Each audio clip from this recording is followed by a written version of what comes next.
Mana shu narsa qayta gaymer bo'lishiga sabab bo'ladi. Mana gaymer bo'shlig'ini bir emas, ikkita teshik bo'lib qolgan. Hozir mana o'rtadagi devorini olib tashlayapmiz. Burunni orqasini tomoqqa bog'lab o'qishiga sabab bo'ladi va mana bunaqa katta kistalarni ham paydo bo'lishiga sabab bo'lishi mumkin. Mana bir emas, ikkita kista paydo bo'lgan. Hozir mana bittasini olib tashladik. Oyoqchasi turgan joyi bilan birga olib tashladik.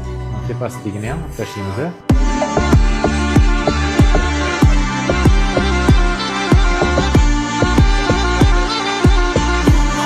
Operatsiyamiz tugadi. Burun to'siqlari tekis, jonli korreksiya qilingan, tomoqqacha ochiq turibdi, nafas olishga umuman qarshilik yo'q va o'zini gaymer bo'shlig'ining tabiiy yo'li orqali kirib, juda ham katta 3 ta kista bor edi.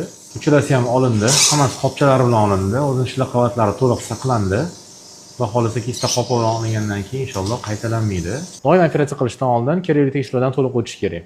Bu bemorimiz oldin operatsiya bo'lgan bo'lsa ham, lekin kistaga e'tibor berilmagan yoki o'sha paytda bezovta qilmagan, xudo xolisa hamma muammolardan xalos bo'ldilar.